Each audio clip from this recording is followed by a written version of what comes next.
Yo no sé si ustedes recuerdan el domingo pasado de que yo estuve predicando la palabra de Dios y hablábamos de la escogencia que hace el Señor de nosotros. Y allí vemos la acción predeterminada de Dios al llamarnos a sus caminos. Y que algunos, ¿verdad? Están allí, como es el caso del apóstol Pablo, como es el caso de Jacob, como es el caso de Jeremías, ¿verdad? En el cual el Señor le está diciendo: antes que nacieses, antes que te formases en el vientre del cual te escogí. Ahora, algunos dicen que es imposible que aquellos que han sido salvos puedan creer.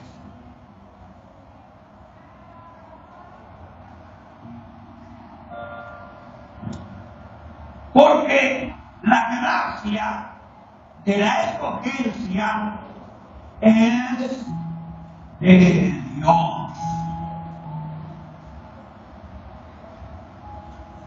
Ahora, aquí en este pasaje bíblico debe llamarnos a la reflexión. Porque el verso hace una pregunta: ¿cómo escaparemos nosotros si descuidamos una salvación tan grande?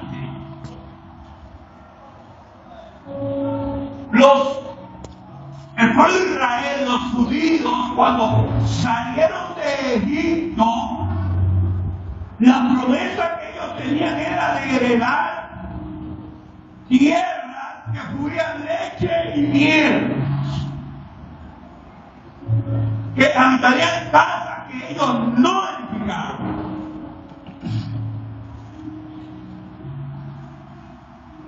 Esta promesa que Dios le dio al pueblo de Israel era una buena promesa, una promesa hermosa, y allí estuvo mediando ángeles, habiendo alrededor del pueblo manifestándose el poder de Dios a través de ángeles, trayendo palabras, haciendo manifestación del poder y la gracia de Dios en pro para que el pueblo de Israel, el pueblo judío, entrara a la tierra prometida, entrara a la Canaán y pudiesen tomar herencia de ella. Ahora, esta palabra que le fue dada a ellos cuando ellos salieron de Egipto y estuvieron a la puerta para conquistar la ciudad que debía de ser de ellos y que Dios les había prometido, sabemos que Dios le habló a Moisés y le dijo que escogiera un representante de cada tribu y que fueran e hicieran una inspección de la tierra que habían de heredar. Y cuando fueron e hicieron la inspección y regresaron, dice que ellos trajeron una muestra de los frutos de allí y habían cortado un ramo de uva, y el ramo de uva que cortaron de lo que producía esta tierra, dice que no lo podía cargar un solo hombre, lo tenía que cargar entre dos. Imagínense, cuando nosotros vemos nuestro racimito de uva, imagínense un ramo de uva, un racimo de uva que haya que cargarlo entre dos hombres porque pesa de verdad. Amén. Y cuando vinieron aquellos hombres, le dieron testimonio a Moisés, dijeron: la tierra es buena y produce en abundancia, pero hay un problema. Allí hay gigantes nosotros éramos como langosta, como grillitos. Ustedes saben los grillitos, eso que las ramitas se dan unos grillitos que sacan. Nosotros éramos parecidos a esos grillitos, ante estos gigantes.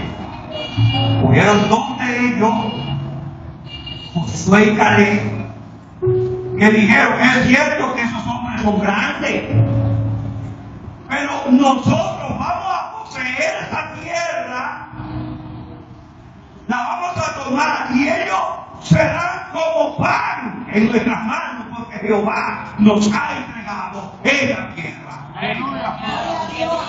Pero aquellos 10 hombres hablaron y dijeron: no podremos.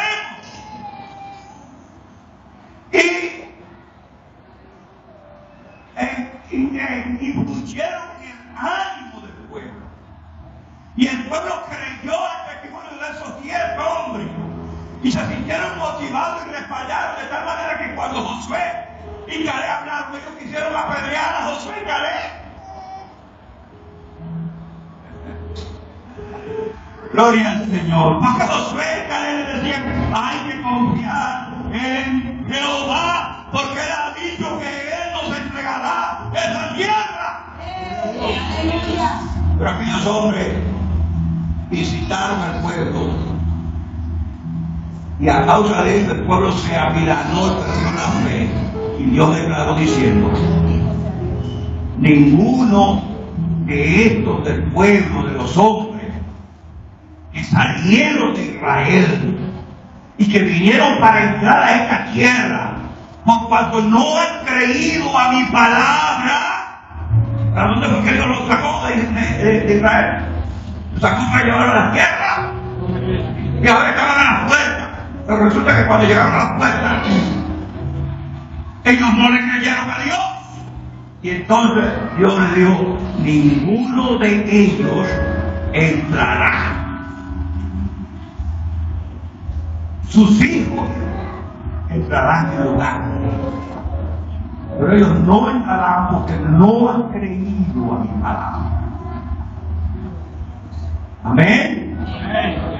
Dios estaba dando una salvación al pueblo judío al sacarlos como se encontraban ellos allá en Egipto, en esclavitud, en angustia.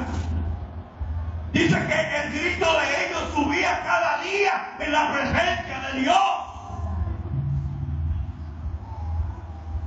Y Dios le mandó a Moisés para darle liberación.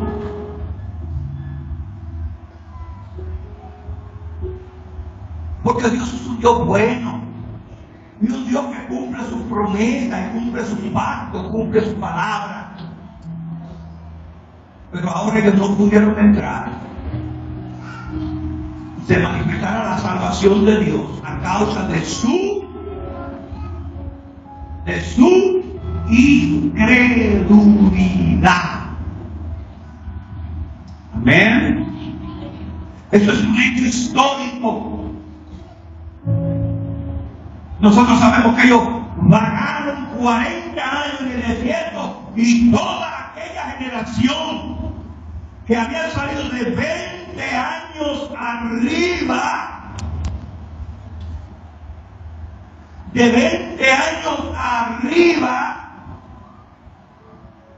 murieron en el desierto, a excepción de ¿quién? De Josué y Caleb. Cuando los 40 años se cumplieron y que toda aquella generación murió, entonces entraron ¿quiénes? Los hijos que habían nacido en el desierto durante esos 40 años, toda esa generación que salió de 20 años abajo, ¿verdad? Pues esta gente fueron las que recibieron la herencia y vieron la salvación del Señor y cosecharon en aquella tierra. Ahora nosotros tenemos una promesa mejor. Tenemos una promesa más excelente. Estamos llamados a tener una herencia más hermosa, más preciosa.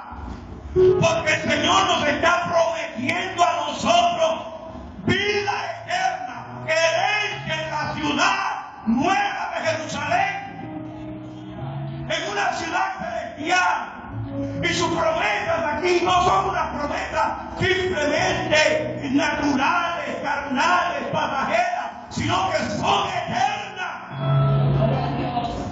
Y la esperanza es que este cuerpo de carne y sangre que se enferma, que se envejece y que está lleno de dolencias y deficiencias, será transformado en un cuerpo glorificado, y en ese cuerpo viviremos en él por toda la eternidad como seres espirituales. Es una promesa gloriosa el ser hechos miembros de la familia de Dios. Gloria a Dios. El hacernos herederos de Dios. El hecho de hacernos hijos de Dios es elevarnos de posición. Porque no simplemente somos criaturas de Dios, sino que al nacer de nuevo entramos dentro de la familia de Dios y somos incrustados dentro de la naturaleza divina. La promesa que tenemos de aquella ciudad santa, de la Jerusalén celestial, en esa ciudad dice que las calles son de oro, el mar de cristal, está llena de gloria y de luz. Aquí ya no hay más calor, no hay más dolor, no hay más enfermedad, no hay más muerte. Gloria a Dios. Y usted dirá, bueno, nos morimos como los demás, nos enfermamos ahora como los demás, pero los que le creen a Dios verán esa promesa. Verán esa promesa, porque Dios no es hombre para mentir. Y ya Él sacó a la luz la inmortalidad cuando levantó a Cristo de entre los muertos. Jesús resucitó y ya su cuerpo no era el cuerpo de él, el cuerpo que cayó bajo la cruz, sino su cuerpo fue transformado, y este cuerpo con el que él surgió de entre los muertos era capaz de entrar estando las puertas de la casa cerradas. Gloria a Dios. Ya la vida no consiste en la sangre que circula internamente en el cuerpo, sino que el principio de esa vida es una vida diferente, una vida completamente diferente. Amén. Es la promesa que tenemos en Dios. Ahora, nos llama aquí el escritor del libro de los Hebreos diciéndonos, por tanto, es necesario que con más diligencia atendamos a las cosas que hemos oído, no sea que nos deslicemos. Deslizarse, bueno, los que juegan pelota saben lo que hacen, lo que se desliza, ¿verdad? A coger la base, ¿qué hacen? Mentira, suerte. Pero aquí el concepto es algo diferente. Es como el que va caminando en un desfiladero, un caminito de esos que le dicen de chivo, de los campos. Hacen los chivos, ¿verdad? Esas carreteritas que hacen al borde de las montañas. Y usted va caminando en ellas. Pero resulta que el camino tiene piedras sueltas. Y al tener piedras sueltas, pues fácilmente usted puede, ¿cómo? Rebalar. Y si se rebala, puede ser que no pueda pararse y aún pueda costarle la vida. Usted oye hablar de gente caminando al filo de la navaja. Pues la fe cristiana, caminamos al filo de la navaja. Tenemos que tener cuidado, no vaya a ser que nos deslicemos. Gloria a Dios. Que haya cosas de este mundo que nos llenen los ojos y que que nos hagan apartar del camino, o que usted viva una vida descuidada, enredada, afanada en las cosas materiales, o en los conflictos diarios de la vida, en el relacionarse con su prójimo, que usted comience a practicar injusticia en vez de justicia. Y hermano, esto nos pasa aún dentro de los caminos de Dios, gente sirviendo al Señor, y a causa del celo, no celo por Dios, sino celo ministerial, a ver que hay conflictos. Usted tiene que tener cuidado para ser justo. Amén. En su relación con sus hermanos, en relación con usted como trabajador en una empresa, usted tiene que tener cuidado, porque usted no puede actuar como el mundo. Usted como comerciante no puede actuar como el mundo, como los que no tienen conocimiento de Dios. Usted tiene que ser diferente. ¿Por qué? Porque tiene una esperanza de una salvación gloriosa, que es la que el Señor ha prometido. No es a los que matan al cuerpo, mas el alma nada pueden hacer. Deben aquel que después de quitarle la vida al cuerpo es capaz de echar nuestras almas en el infierno. Dios. Hablando de que aquellos que no tienen la esperanza de Dios pueden deslizarse, pueden ser echados fuera, habiendo sido llamados, ser excluidos. Usted puede decir, no, si yo he sido salvo, no me puedo perder. Usted no se pierda si usted es fiel a Dios. Y ya lo dice ahí, Él nos llama. La Biblia dice, muchos son los llamados.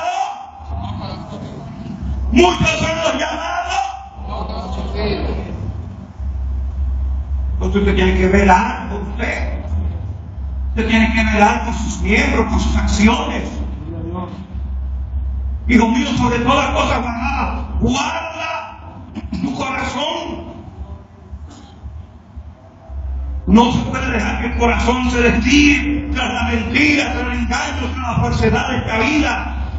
Ya el Señor nos ha hablado. Fíjense que dice, por tanto es necesario que con más diligencia atendamos a las cosas que hemos oído, no sea que nos deslicemos, porque si la palabra dicha por medio de los ángeles fue firme, y toda transgresión y desobediencia recibió justa retribución, que estamos hablando ahí del peregrinar del pueblo de Israel desde Egipto hacia la tierra prometida.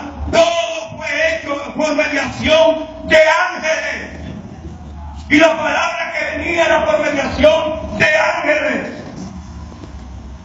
Gloria al Señor. Dice, ¿cómo escaparemos nosotros si descuidamos una salvación tan grande, la cual, habiendo sido anunciada primeramente por el Señor, nos fue también confirmada por los que la vieron? Y aquí está el asunto. Aquí está el asuntito. Gloria al Señor. ¿Cómo escaparemos nosotros? Aquellos recibieron la palabra por mediación ¿de quién? De ángeles. De ángeles. Moisés en su visión y las manifestaciones que estaban hablando allá en el campamento eran manifestaciones angelicales. Ahora, esta palabra que ha sido traída del Evangelio, esta palabra fue traída por el Señor Jesucristo, porque aquí estamos hablando de la encarnación de Dios. El mismo libro de Hebreos comenzando dice, Dios habiendo hablado muchas veces en otro tiempo a los padres por los profetas, en estos postreros días nos ha hablado por el Hijo, a quien constituyó heredero de todo. Entonces, Jesús trajo el Evangelio. Jesús trajo la buena noticia de salvación. Jesús trajo la apertura de la salvación hacia todas las naciones. Dios trabajó con el pueblo judío, pero tenía un misterio que estaba oculto y que Jesús hace manifiesto. Cuando él dice, edificaré mi iglesia, él asentó las bases para el desarrollo de la predicación del evangelio. Jesús se le apareció a sus discípulos después de su resurrección, dice, por más de 40 días. Y en ello él le habló lo siguiente: era necesario que Cristo, que Jesús muriera conforme a lo que estaba escrito de él, pero que resucitara el tercer día conforme a lo que estaba escrito de él, y que se predicara en todas las naciones la reconciliación, la vuelta del hombre a Dios, el arrepentimiento para que obtuvieran el perdón de los pecados y entraran a la vida eterna.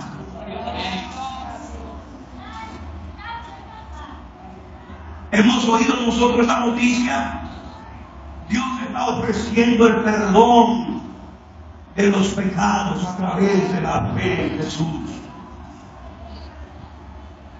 Pero después de habernos hablado con el Señor levantó un testigo a los apóstoles, los cuales testificando Dios juntamente con ellos, con los apóstoles, a los que habían sido escogidos de antemano, con señales y prodigios y diversos milagros y repartimiento del Espíritu Santo según su voluntad. O sea, el Señor confirmó la palabra con señales, con milagros, con maravillas.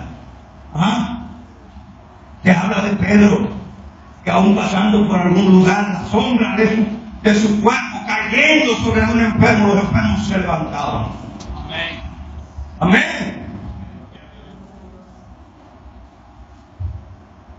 Clamó entrando en una plaza: Jesucristo te levanta. Y uno que estaba paralítico se levantó. Allá en la puerta del mundo se levantó aquel que había sido paralítico desde que era del vientre de su madre, enfermo. Ciegos, muertos, resucitados a través de los apóstoles, confirmando que el Cristo que ellos iban anunciando era un Cristo poderoso, y que aunque habían muerto físicamente, Dios lo había levantado de los muertos.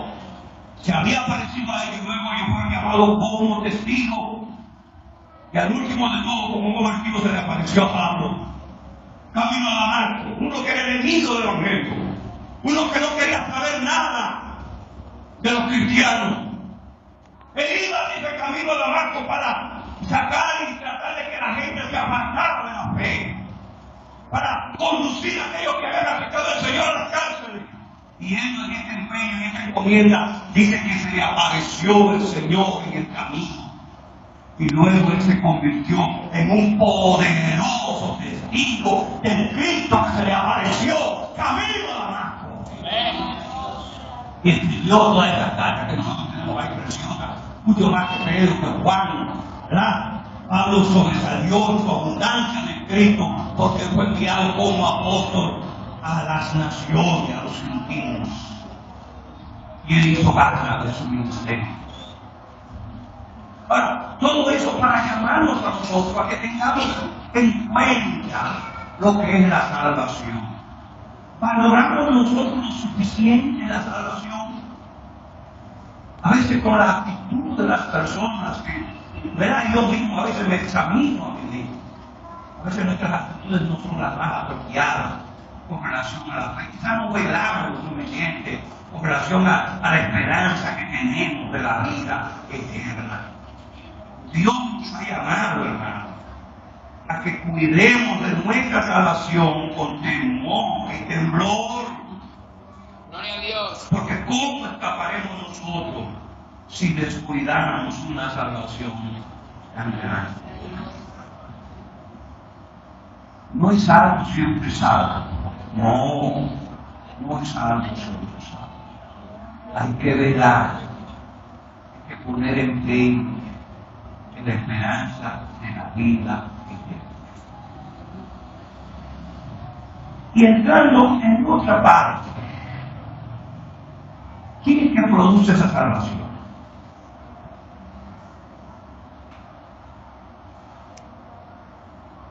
¿Quién es que produce esa salvación? Esa salvación el que la produce es Cristo Jesús. Ahora, Él, Jesús, no es cualquier cosa. Vamos a irnos a esto en el versículo 5.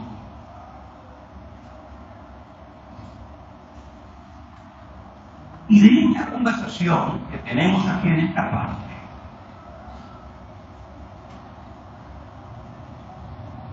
el versículo 10 es el versículo central. Y ahorita era el 3. Ahora aquí, en el versículo 10,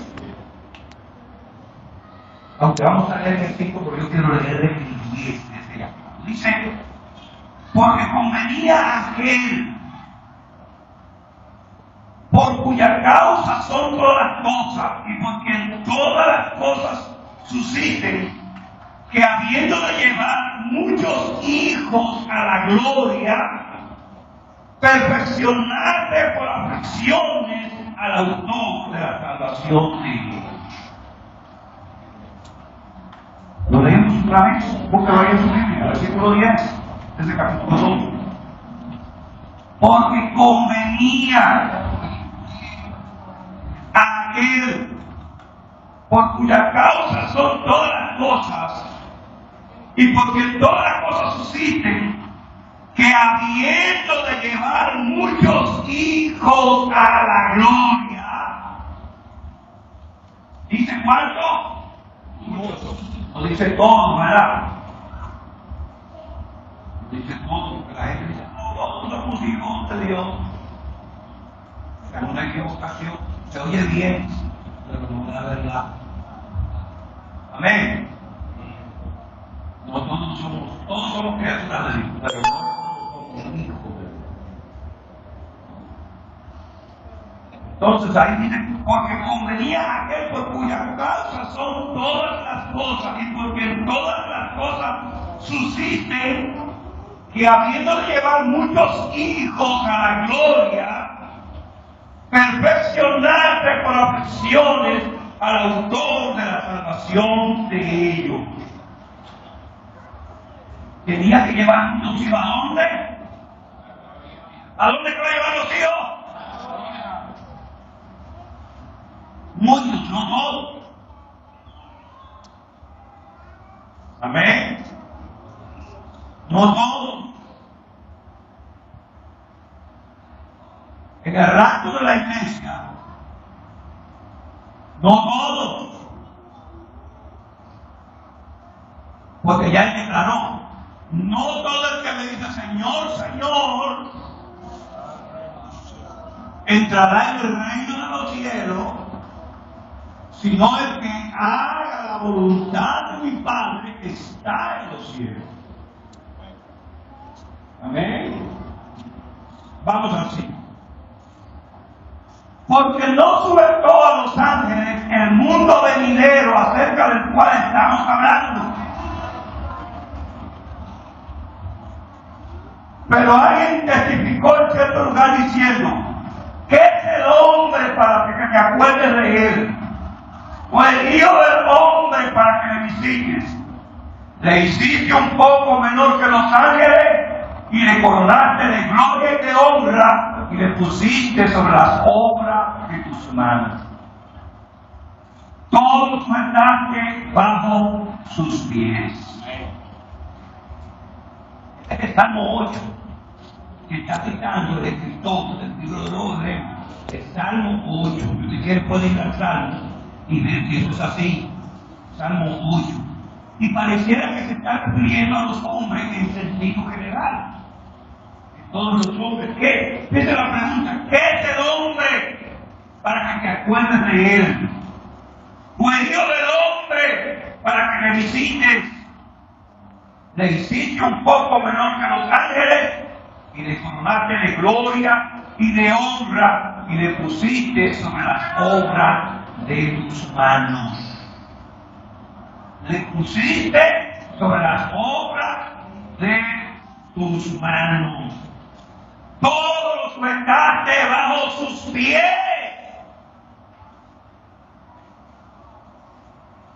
Entonces, está elevando al hombre. Pregunta el escritor, ¿qué es el hombre?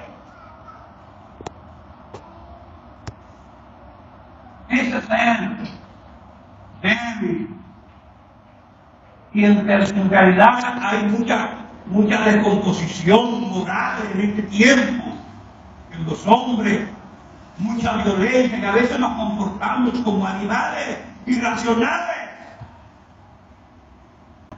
Pero Dios nos tiene en su pensamiento. Dios piensa en nosotros. Si usted ve el Salmo comienza diciendo, cuando veo los cielos, obra de tus manos, el sol y la luna que tú creaste, digo, ¿qué es el hombre? Para que él piense. O el hijo del hombre para que le visites. Lo pusiste al hombre por encima de las obras de tus manos. Todo lo pusiste bajo sus pies. Ahora, aquí el escritor del libro de los Hebreos nos declara que esta palabra fue dicha con relación al Hijo. El Hijo de Dios, que es Cristo Jesús. Pero Él es el Hijo unigénito de Dios, pero también Él es el primogénito de toda creación. Pero Él le ha placido llamarnos a nosotros sus hermanos. Y si somos hermanos de Cristo, juntamente con Cristo somos herederos de Dios. Nosotros vamos a heredar a Dios. Aleluya.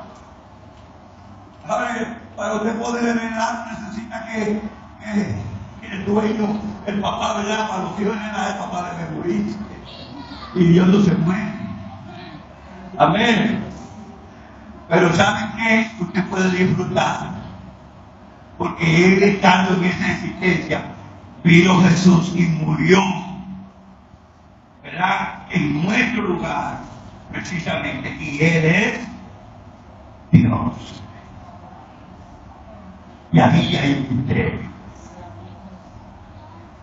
Ahí hay un misterio. Porque lo que estamos hablando son cosas relativas al reino venidero. Ahora usted es enfermo, tiene muchísimas necesidades, tiene muchísima escasez, y tiene muchísimos problemas.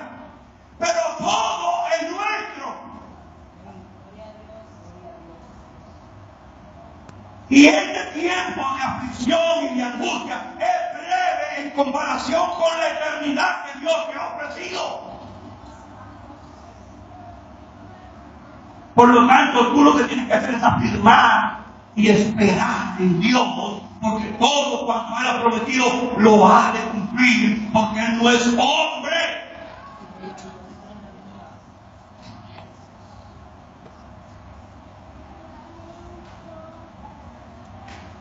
Pero vemos a aquel versículo 9, que fue hecho un poco menor que los ángeles, a Jesús, coronado de gloria y de honra a causa del padecimiento de la muerte, para que por la gracia de Dios gustase la muerte por todos.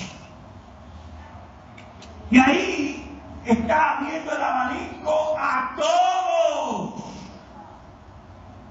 Pero quienes podrán disfrutar son los que aceptan.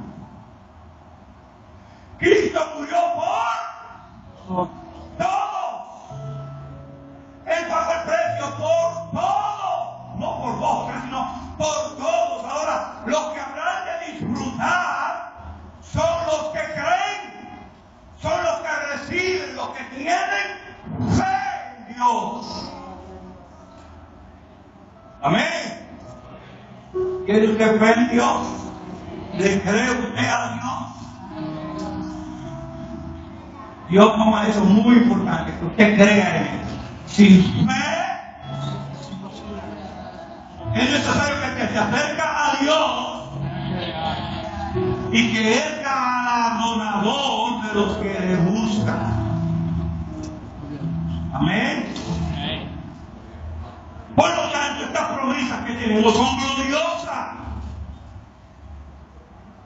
Dice, porque convenía aquel cuya causa son todas las cosas, y porque en todas las cosas susciten, que habiendo de llevar muchos hijos a la gloria, perfeccionarse con aflicciones al autor de la salvación de ellos.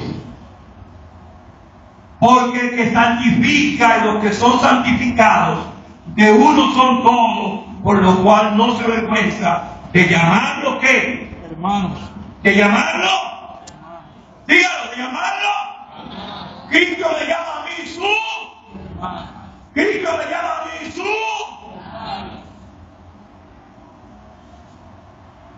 Si yo le he creído a Dios y estoy llamado a ser santificado, a ser justificado.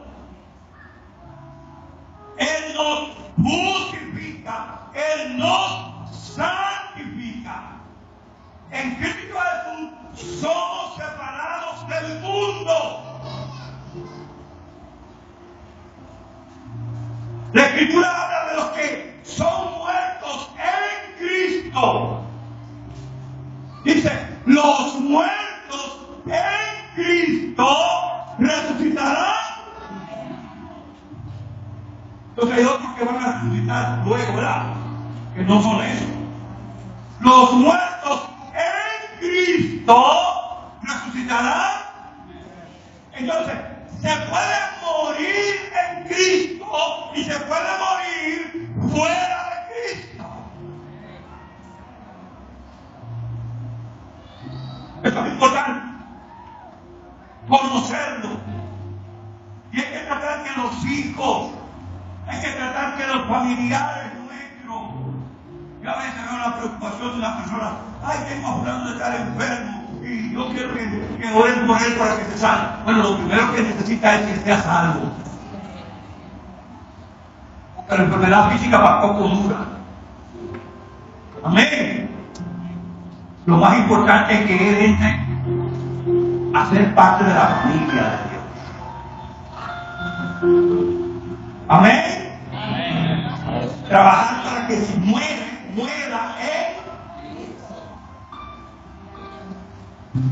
Porque de esta manera es parte de la familia de Dios, es hijo. Y si hijo, entonces se convierte en heredero de Dios, heredero de la vida eterna.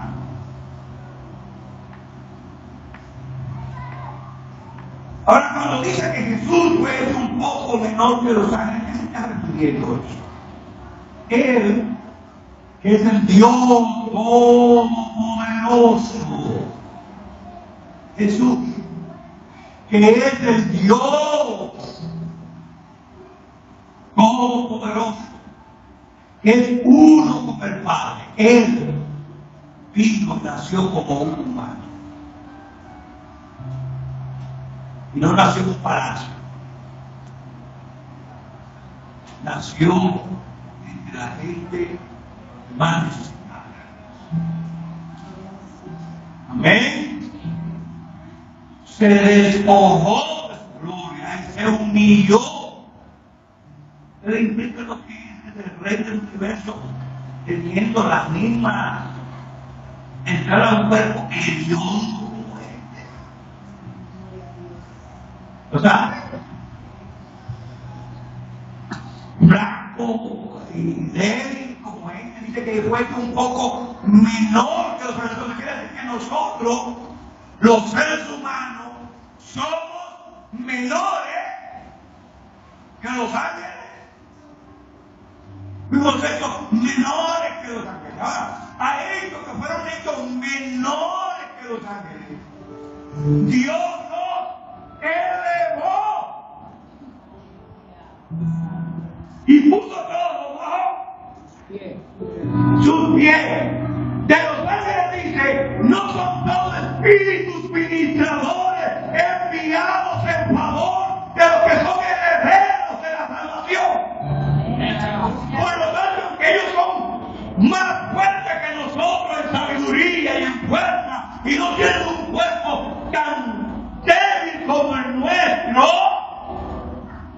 ellos están a nuestro servicio. Aleluya. ¡Aleluya! Usted ve lo grande de esta transformación. Amén. Gloria al Señor. Entonces, hermanos, dice al autor de la salvación de ellos, versículo 10, dice anoche, porque el que santifica y los que son santificados de uno son todos, o sea, todos somos de Dios, por lo cual no se avergüenza de llamarlos hermanos, diciendo, anunciaré a mis hermanos tu nombre, y en medio de la congregación te alabaré. Y otra vez, yo confiaré en él. Y de nuevo, he aquí yo y los hijos que Dios me dio.